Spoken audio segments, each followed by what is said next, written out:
Friends, I welcome you to my channel. Before listening to this story, I will ask you to like and subscribe. It is not difficult for you, but it is pleasant for me.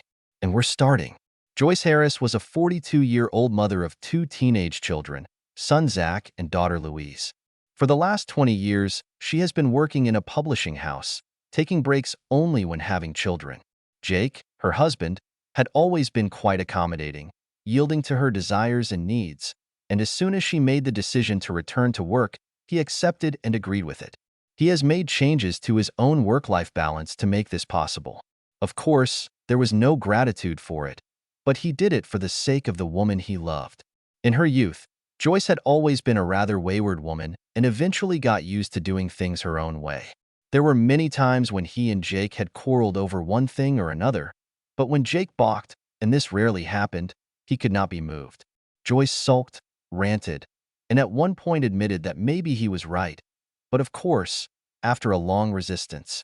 Joyce was 5 feet 4 inches tall, with blonde hair and green eyes. She had a curvy figure that attracted everyone's attention, and although she never showed off, but still, when she noticed someone watching, it made her tremble. She felt that she had missed out on a lot in her younger years, but now she felt protected enough to enjoy being looked at. Yes, she felt safe because she was a married woman. Joyce did not understand that some men look at a married woman as a challenge. Jake worked as a consultant for the construction and design of buildings. He did not put on airs in any way and could do many jobs on websites himself. Such was his character that he was a modest type who would not be noticed in a crowded room, but knowledgeable people were interested and respected his opinion. Standing just over 6 feet tall, he was in good shape for his 44 years, with blonde hair that he cut short and gray eyes. He adored Joyce and always gave her everything he could, even when she made a scene. He usually smiled and let her have her way until something came that he could not allow. It was a completely different story when he said no. It was a firm no. It was impossible to move it. Yes, Jake could be stubborn too, which sometimes led to fireworks between him and Joyce. They had been married for a little over 20 years, and during that time neither of them had cheated on the other. Of course, there were temptations along the way, and Jake knew that there were a couple of guys who had their eyes on Joyce at various times over the years, but it never turned into anything. He was keeping an eye on everything, but Joyce looked like he had no real reason to worry. Recently, when the children were on the verge of leaving the nest for further education, there seemed to be a commotion in the Harris house. Jake has been away several times over the past few months due to his involvement with a nationwide construction company that provided him with services at a large new facility in the north of England. During this period, he noticed something more than just the physical distance between himself and his wife. Over the years, their lovemaking had become a once-a-week ritual, which now seemed to be becoming a routine for both of them. Jake noticed that his wife was not so interested and passionate about their ritual weekly lovemaking, but because of his travels lately, he could not explain it with anything specific. Perhaps they both felt the effects of their busy work schedule. The nights spent at home together were the same as usual, gentle and loving. Mason James was a typical salesman. He was 38 years old, divorced, but full of confidence, good looks, and charm. Standing several inches over 6 feet tall, with very dark, almost black hair, dark brown eyes, he was the epitome of the classic tall, dark-haired, and handsome. When he came to Joyce's office almost 6 months ago, several women fawned over him. He captured their attention and looked like a wolf checking sheep. He was weighing his prey. After a few weeks, it became obvious that he was not indifferent to Joyce. And so he began a chase. He had fun with some office girls, but Joyce was his main target. He saw her as a hot, depressed wife who needed his love to pull her out of her shell. He spent many of his visits to the office chatting with her and laying the groundwork for seduction. During one of his visits a few months ago, he timed his departure from the office to coincide with her arrival and invited her to go for a drink with him. When she batted her eyelashes and agreed, he realized that the game had begun. Joyce came home late at night after more than one drink with Mason. She didn't do anything inappropriate, and Mason was completely charming. There were no obscene comments or hints, but there was electricity in the air. She could feel it. When they were sitting in a quiet corner of the bar, she felt his gaze on her, and it was enough to send a shiver through her body and cause a physical reaction that she had not experienced in many years. That night, She wanted to be used so badly that she almost attacked Jake when he came. For his part, Jake was stunned, but being a man, he wasn't going to question her motives. Then, as they lay in bed, Jake looked at his wife, who was dozing in exhaustion after their unplanned lovemaking. He looked into her serene face and saw nothing unusual, but there was something. He knew it. He felt it. It was so out of character, so out of place in their routine. Somewhere in the back of his mind, a small alarm bell rang. Over the next few weeks, there were 2 more occasions when Joyce was in the same high spirits, and Jake gratefully accepted the change in his wife and went with the flow. Although they never mentioned it or discussed it, except to smile at each other once again the next morning. It was enough for a change, albeit a welcome one, to ring that little alarm bell again. Jake began to doubt. Her days at work were mundane, and the little things seemed to annoy her for some reason. Joyce felt on edge, and it was only when Mason came in that she seemed to come to her senses. She batted her eyelashes at him and acted like a schoolgirl in love. Mason saw her reaction, smiled to himself, and stroked her ego at every opportunity. He always complimented her on her looks and outfits, which made Joyce preen and fawn over him when they were alone in her office. Drinking after work became almost a routine when they met at their bar and stayed later and later each time. If Jake was at home, Joyce would write to him referring to a meeting or some other event. Jake, for his part, would read her messages, and every time he heard that damn bell ringing in the back of his mind again. There were casual touches between Mason and Joyce that had been going on for a couple of weeks now. The sensations of his touch sent shivers through Joyce's body and drew her to him like a moth to a flame. On the 3rd or 4th evening, Mason kissed her when they parted. She was caught off guard, but she did not refuse his kiss and did not reproach him. She melted into his arms and kissed him back. She enjoyed the feeling of him all around her, his arms holding her tightly to his chest.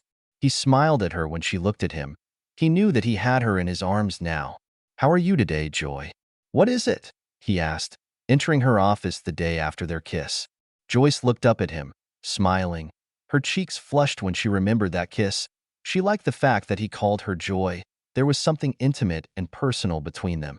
"I'm fine, thanks, Mason. And you?" She got up and walked over to him. He closed the door and in the blink of an eye pulled her to him and kissed her deeply. She felt his tongue dancing over her lips, inviting her to open them. She obeyed, and he explored her thirsty mouth, sucking on his tongue while his hands caressed her ass and pulled her to his growing bulge. "I couldn't stop thinking about you after last night, Joy. I can't help myself and I want you." He hugged her to him as he spoke. She looked into his dark eyes and melted, wrapping her arms around his neck. "Me too, baby. I want you too." The words were out of her mouth before she even thought about it. He kissed her again with more urgency. Now his bulge was rubbing against her, and she was responding in kind. "Oh my God, Mason, please, I like this, but not here." She was breathing heavily. "I understand, but when and where?" "I want you," he insisted. Joyce knew that she was deeply stuck, driven by feelings, her needs, ignoring her family responsibilities and her husband.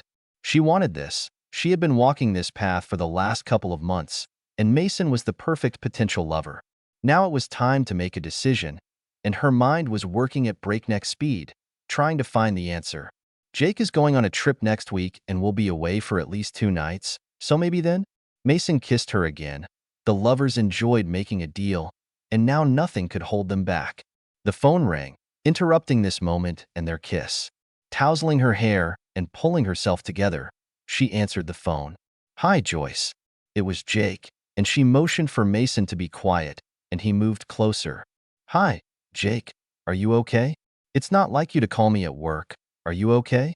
"Yes, I'm fine, baby. I just wanted to hear your voice, that's all. I was wondering if you were free for lunch. I'm in town today, that's all, and I need to kill an hour or 2. Mason ran his hands over Joyce's thigh as she sat on the edge of her desk. She watched him while she chatted with wide eyes. "Well, I really have a lot to do at the moment, Jake. Let me check my diary." She was flipping through her diary when Mason's hand slipped under her dress. "I'm sorry, my love. I only have 30 minutes today, otherwise I would love to meet. Maybe we can do something tonight?" Jake seemed disappointed, but did not interrupt the call. listening to his husband talk about his upcoming trip. Mason smiled at her. "Jake, I really have to go. There's someone waiting for me. We'll finish this at home, okay?" "Yes, of course, baby. I'll see you tonight." "I have to run. Baby, we have to arrange everything for next week, and I need you." She took a deep breath and tried to pull herself together. Joyce spent the rest of the day dreaming about her lover. She was shocked, ashamed. She could have made an appointment with Mason when Jake left next week. He would never know. It was perfect. It so happened that she made the decision to cheat on her husband, completely without thinking about the consequences or results that might come to mind. Jake had been gone for 2 days, missing his wife and lying on the bed in his hotel room, relaxing after another long day with his clients. It was stressful, but overall he achieved a good result and was pleased with himself. He received another recommendation for his consultation, so everything was going well. He wanted to talk to Joyce and tell her about it, but judging by the way things had been going between them lately, he wasn't sure if she would be interested. Ever since she surprised him with her bedtime performances a few weeks ago, everything has cooled down and returned to its usual once-a-week routine, leaving him confused. To be honest, he was angry too. The nagging doubt that there might be something wrong between them made him stay vigilant and keep an eye on Joyce for any signs of wrongdoing. He just didn't have anything to go to her with. It was frustrating. He searched the house for anything that might indicate an affair. She had beautiful underwear, of course, but nothing obviously new or unusual, so there were no changes there. He checked her car, and again there was nothing there that looked out of place. Her phone was unavailable, and she never left it anyway, so he couldn't check. The home computer didn't show anything either, but he knew there was something somewhere. But where? He had almost conceded defeat and was on the verge of admitting he had a problem and letting his insecurities get the better of his common sense when he received the text message. The message was anonymous, and the number was not specified, but this feeling confirmed his innermost fears, and the bell became louder, much louder. "Your wife is cheating on you." That's all it said. No details, nothing special. When he read this, it felt like he had been speared in the chest. He just knew it was true. It confirmed his own feelings, and he believed it. It was 3 days ago, the day before he left for his trip to the north of England. He had no choice but to go. People relied on him, but his mind was in turmoil as he read and reread the message. Who? When? Why? He had no idea. He tried to reply to the message but didn't get any other response. Joyce seemed completely normal. It was just unbelievable. If it was true, how could she be like that? Did he know this woman? He had one day to do something about it before he left. He knew this was the perfect opportunity for her to cheat while he was away, so he needed to act quickly to protect himself and get evidence, if any. He felt that he would get it during the trip. He had no idea how long it had been going on, or who, or where. He remembered and calculated how many times he had left recently. It turns out once every few weeks. But just before this trip, Joyce behaved differently from before, in a completely different way. So maybe it didn't last that long. Now she seemed to be back to normal, but was it normal? Confused, he started rummaging through the phone book. He stretched out on the hotel bed, thinking about Joyce. He was angry, saddened, and confused. The last 2 days have been a living hell. Attempts to get all thoughts of his wife and her lover out of his head have been unsuccessful. She called him the first night and made small talk, but it was earlier than they usually talked during his trips, which seemed strange to him. He was tense, and she asked him a couple of times if he was okay. He brushed her off by saying that he had had a busy day, and even though he loved her, he just wasn't in the mood. Joyce seemed to feel this, and she herself did not want to talk. Probably she really wanted to arrange a meeting with her lover as soon as possible. They both sought to interrupt the conversation, albeit for different reasons, which both later realized and found a little unusual.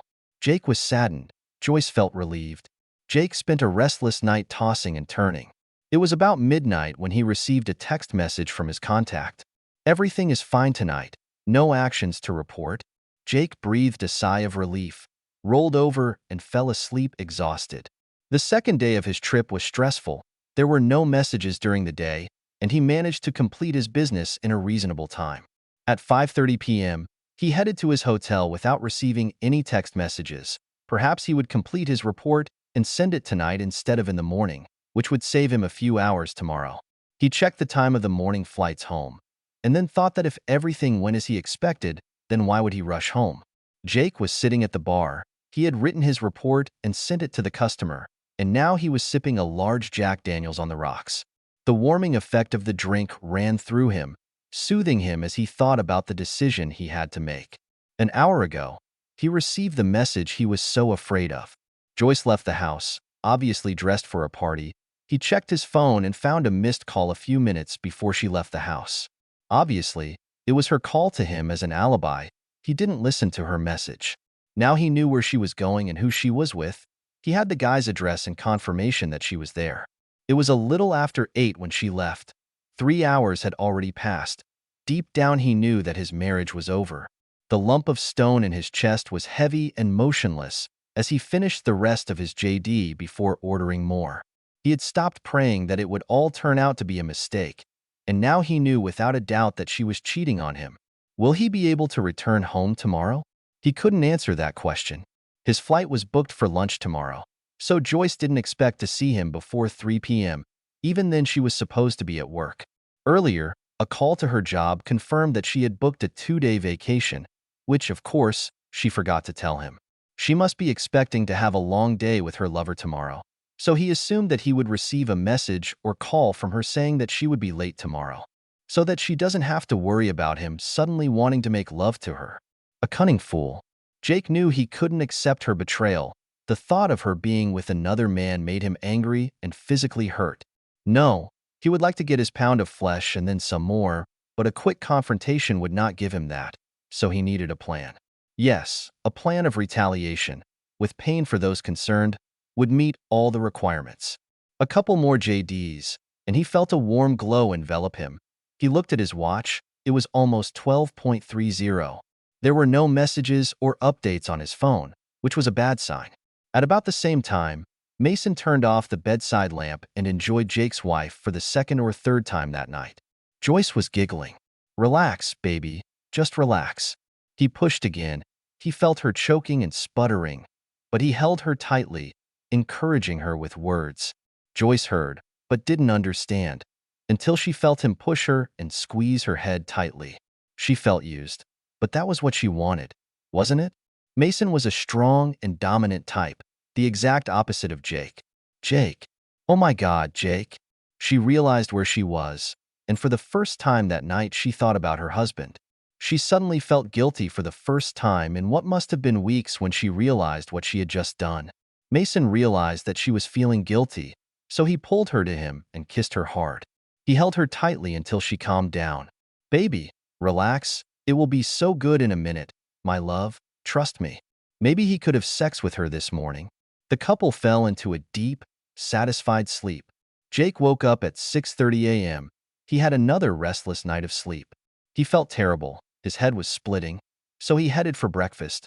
A good fried breakfast would help, and then he would have to go home. Home? Well, at least to where he lived. He sat and ate his breakfast. He was hungry. Eggs, bacon, tomatoes, hash browns, mushrooms, and toast. 3 cups of tea later, and he started to feel human, almost normal. Damn it. He packed his things last night, so there was nothing holding him back. He paid the bill and took a taxi to the airport. Jake leaned back in his seat at 9:30 a.m. The day was slow, so it was easy to deal with an early flight. His mind was spinning. He made a list for today at breakfast. At Heathrow, he packed his bags, grabbed a trolley, and headed to the long-term parking lot, threw everything in the trunk, and drove into the city. The first stop was at his brother's. He walked straight into a small office and sat down opposite a well-built man whose face had seen happier days. "How are you doing, Jake?" the man said without looking up from his computer. "I've been better. Like all of us." "How did it go?" Jake asked impatiently. The big man turned completely to face him, and Jake could tell from his face that the news wasn't very good. "Oh shit." Jake covered his face with his hands. "Take it easy, Jake. Yes, it's bad. It couldn't be worse. They're still doing it." Jake jumped up, walked over to the wall, and punched it, leaving a neatly formed hole in the plasterboard. "Oh, Jake, what the fuck did you do that for? Damn it. I would have blown the roof off anyone else." Jake looked back at his brother. "I'm sorry. I just can't believe that this fool did it and is still doing it. She knows I'll be home today. What the hell is going on, Mike? I know who, where, but I don't know why. Jake, only Joyce knows this, or the asshole himself. Okay, what do you have? Jake leaned back in his chair and looked at his brother. The next half hour was devoted to what Mike had collected, photos from outside the guy's apartment. The guy was well off, and he was a predator. Mike explained that he had managed to find some information about him, and it seemed that he liked the wives and girlfriends of other men. He seemed to enjoy taking them, using them, and then moving on once he had ruined everything for them. So far, there were at least 2 other women he had found out about. But that wasn't all. There could have been more. Is he playing a fucking game? Using my wife? Jake spat in disbelief. It looks like it, but we still don't know for sure what Joyce's point of view is on this. I'm going to get that bastard anyway. Take it easy, Jake. We don't want to go to jail. I want to ruin this bastard forever so he can't do this shit anymore. What about Joyce? As far as I understand, she is already in the past. She chose it herself, no one forced her, and she will suffer the consequences.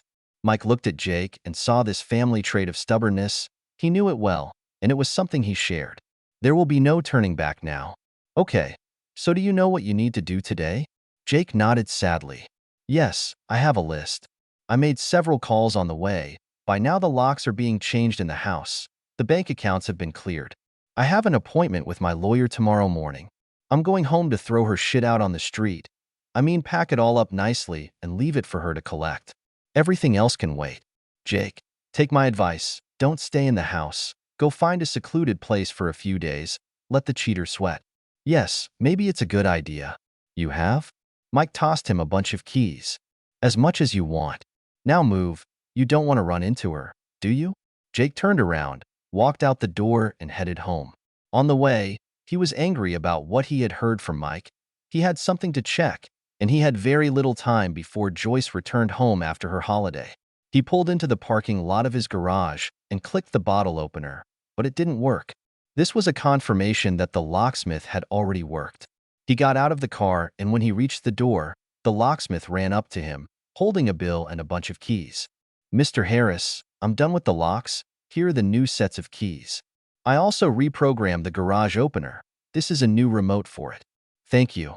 I'll come back later to pay you off. I appreciate the super service. Well done. He grabbed the guy's hand and shook it warmly. I'm sorry. I'm in a hurry today. Hey, dude. No problem. Glad I could help. Good luck to you. He turned and left Jake at the front door. Inside, Jake moved quickly. He went upstairs with an armful of black garbage bags and unceremoniously dumped all of Joyce's clothes into them before tying them up and throwing them down the stairs to the front door. There were 20 bags in total, folded in the shortest possible time. He left all her jewelry for last and packed them in a box before putting them in his car. He packed fresh clothes for himself and packed them in the car, along with some personal papers and everything that could be useful to him in the next couple of days. Time flew by imperceptibly, and he saw that he had been in the house for 2 hours. It was already over 1 o'clock in the afternoon. Jake decided he'd had enough, wrote a note, and pinned it to the door with his wife's name on the envelope. Take this. He put her things in the middle of the front garden. She couldn't help but notice it. He smiled grimly to himself as he pulled out of the driveway, glanced over his shoulder once more, hit the accelerator, and sped off. Joyce woke up and looked around the unfamiliar room before she realized where she was. A wave of panic swept over her as she looked at the time on the bedside clock. It was just after 8:30 a.m. She tried to move, but every bone and muscle on her body ached. She felt like she had run a marathon. Everything ached and hurt. She slipped out of the big bed and padded into the bathroom, where she splashed water on her face. She looked in the large mirror. She was shocked by what she saw. Her makeup was a mess. She hadn't taken it off last night. Dark circles appeared around her eyes, and then she saw her breasts. Oh my God. She raised her hand when she saw 2 bite marks on her chest. What did she do? She heard him moving in the bedroom. Feeling her panic rising, she rushed to him. What the fuck have you done? Look at this, she said. Tears flowed down her cheeks as reality began to take over. Don't they look great? I love them. Come here, let me do some more, baby. You're kidding me. If Jake sees this, he'll throw me out. Isn't that what you wanted, baby? He grinned at me. Joyce was stunned. Who was this asshole? What the hell did she do? She needed to get out of here and get home before Jake got back. She began to collect her clothes in the way they were, definitely not befitting a married woman. She returned to the bathroom and headed for the shower, at least to get herself cleaned up a little first. She washed and lathered herself, trying to wash away her shame. She scrubbed and washed until she couldn't do anything else. Her hair was washed and tied back while she dressed and bravely went to her lover's bedroom. She looked at him. "Are you sure you don't want to stay, baby?" He smiled. "Jake will be back today. I need to go home and clean up." "Why did I do that?" "Well, if you change your mind, Joy, I'm here and I'll take good care of you." He smiled. Joyce was tossing and turning. She had a huge problem to deal with, and time was flying by. It was almost 10 a.m. His flight doesn't leave until after lunch, like you said, so you still have plenty of time to have coffee and figure something out, baby. He got out of bed, went to the kitchen and turned on the coffee maker. As Joyce followed him, her mind trying to process what he had said, she panicked. Mason poured 2 cups of coffee, and she took a sip, thinking. After a few minutes of silence, she decided that her problem was how to hide the bite marks, since Jake couldn't have known anything else anyway. Relaxing a little, she let Mason hug her. Mason used her again. She didn't need much persuasion. He was persistent, and it took a while. It was after 1 p.m. when she took a shower again and finally went home with a good glow on her face. Sitting in the back seat of a taxi, she checked her makeup, which was now more in line with the daytime look of a woman her age. The taxi stopped at her house. She looked at the strange pile on the lawn in front of the house, paying the taxi driver. "Could you wait here for a minute, please?" she asked absently, examining the mountain of black bags. She had an ominous feeling coming from them. She felt ice in her chest, and then her breathing quickened as she approached the bags. Bending down, she opened the top of one of them and looked inside. She recognized some of her clothes. No, no, no, no, new. Running to the front door, she grabbed the keys, fumbled with the key, trying to insert it into the lock. She tried again, not realizing that it was a different lock now. No, it can't be. It can't be. While she was wondering why the key wouldn't fit in the lock, she saw the envelope on the door and took it off, tearing it open. "You got caught. You're a fool. I know what you've done. Now you and your lover will reap the consequences. This is the first part. I'm kicking you out from now on. Fuck off back to your lover. I won't have you around me. I will inform our children about what you have done. Perhaps they already know. So when your phone starts ringing, you'll know that they know what I know. So from now on, we're done. My lawyer will be in touch. From your loving, soon-to-be ex-husband." Joyce collapsed on the threshold, tears streaming freely down her face. Suddenly, the enormity of what she had done struck her. The taxi driver saw her collapse and got up from his seat. To hell with it, another crazy woman. He picked her up and led her back to his taxi, comforting her, and found out the address of the place where he could drop her off. Her phone started buzzing, which made her cry again. She ignored the call, and it went to voicemail. After a minute or two, the bell rang again. She ignored it again. All the while tears were pouring like rain. The taxi stopped at the curb, and Joyce stumbled out. The taxi driver waved her away and watched her hobble down the path to the door of the house. She wiped her eyes as she walked. The door opened, and an elderly woman opened, hugging her tightly. He left shaking his head, putting 2 and 2 together. He realized that she was in deep shit. The way she was dressed indicated that she had been out all night, and most likely her husband had turned her off. He was sad about her plight. But on the other hand, she must have asked for it herself. Joyce staggered into her mother's living room and collapsed onto the couch, clutching the note Jake had left for her. Rain, her mother, took the paper and read it. She put her hand to her mouth and looked at her daughter. "What the hell have you done? From the look of you, I'm guessing you've been out all night? Is that all? Did you cheat on Jake?" Joyce looked at her mother with reddened eyes and could only nod, sobbing. "It was a mistake, Mom. Honestly, it was only once. I couldn't help myself. It was only once. Once is enough. Do you love this man? Are you planning on leaving Jake?" "No, well, I do not know. I am confused. I don't think so. Maybe. Joyce was talking incoherently. But it was only once. The epilogue. The next few hours were traumatic for Joyce, as her parents and then the children made it clear how they felt about her infidelity. Her parents were saddened and outraged by her. Jake called her father and gave him all the details he thought he could handle, and the reason why he couldn't take her back.